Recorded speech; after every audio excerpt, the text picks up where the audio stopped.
ilustrasi kalau seandainya nantinya ya ada peserta melakukan simpanan pokok secara berkala, gajinya 5 juta, berarti sebulan dia nabung 150.000 gitu kan, 3% kan ya. Kemudian selama setahun sudah 800, dia nabung 20 tahun misalkan, itu hanya dapat 36 juta ya. Itu rumah apa kira-kira yang mau didapat? Ya memang betul gitu ya. Kalau analoginya seperti itu ya nggak akan dapat rumah. Nah, tapi bagaimana ya dalam konsep Undang-Undang 4 2016 prinsip partisipasi masyarakat untuk bersama pemerintah tadi ya, dari hasil simpanan tadi ya, ada kewajiban pemerintah di sana melalui program FLPP dan skema subsidi, kemudian ada dana masyarakat yang dihimpun berupa tabungan ya, dan tadi tidak semua penabung itu kemudian semua pengen punya rumah gitu ya. Ya konsepnya kan hampir mirip dengan BPJS kesehatan gitu ya, semua iur tapi kemudian yang sehat membantu yang sakit untuk biaya pengobatannya. Ini sama konsepnya, yang punya rumah yang membantu yang belum punya rumah, khususnya MBR, di kluster MBR, karena persyaratannya adalah masyarakat berpenghasilan rendah yang di desil 1-8 itu ya maksimal 8 juta itu yang bisa kemudian mendapatkan manfaat KPR. Nah, yang di luar MBR, karena MBR seperti apa Pak? Ya pertama pasti benefitnya adalah tadi hasil pemupukan ya, yang nanti akan bisa dikembalikan yang besar dengan simpanan pokoknya pada saat berakhir masa kepesertaan. Ya, dengan konsep tadi kebersamaan tadi, kemudian ketika peserta sudah menabung selama 1 tahun, ya masuk kriteria MBR, dia itu mengajukan KPR untuk pemilikan rumah pertama, ya. Kemudian itu kita nilai eligibilitasnya dari dia nabung selama 1 tahun itu tertib, ya. Ya kemudian itulah yang kemudian mendapat prioritas housing queue ya, untuk mendapatkan pembiayaan baik skema KPR, kredit bangun rumah maupun kredit inovasi rumah.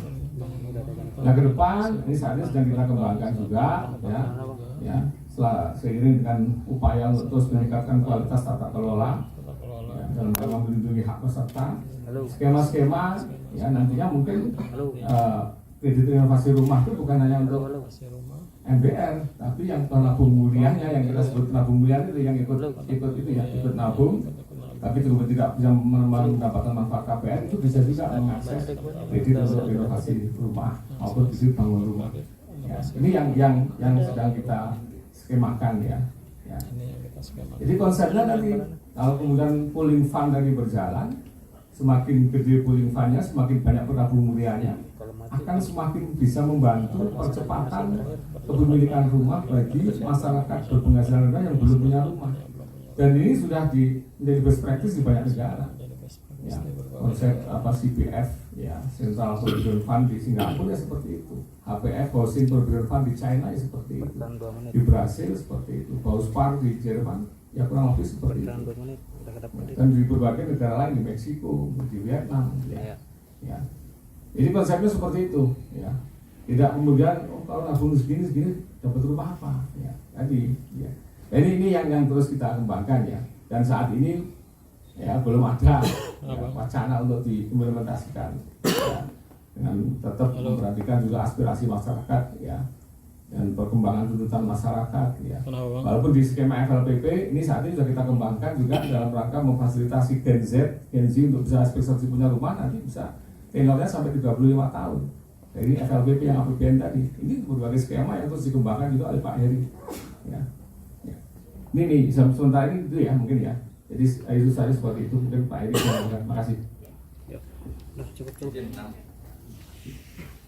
Izin menambahkan, jadi apa yang berkembang pertanyaannya kan dengan tabungan seperti itu apakah bisa beli rumah, kan gitu ya pertanyaannya.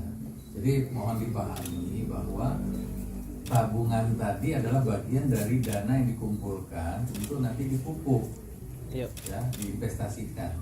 Nah hasil investasi inilah yang dipakai untuk membuat KPR dengan bunga terjangkau yang 5%.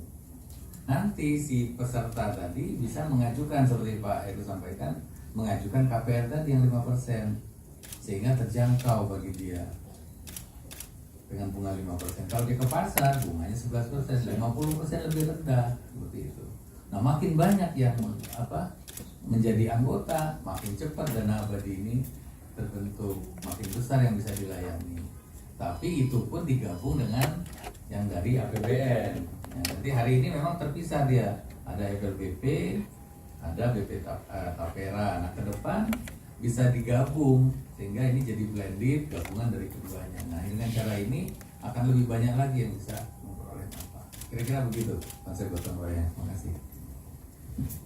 Baik, terima kasih. Kami harap sudah cukup jelas ya bahwa simulasi penghitungan bukan hanya hitung-hitungan tabungan saja tok, tapi juga ada konsepnya, ada pengumpulan dana dan pemupukan menjadi sebuah dana abadi endowment fund ya, untuk kemudian memungkinkan masyarakat memiliki perumahan, karena tadi dikatakan backlog rata-rata kenaikan properti di Indonesia serta rata-rata kenaikan penerimaan pekerja ini kalau diikuti gak kekejar, banyak yang gak kekejar untuk punya rumah begitu. Nah, inilah dia mekanisme yang dipikirkan oleh pemerintah.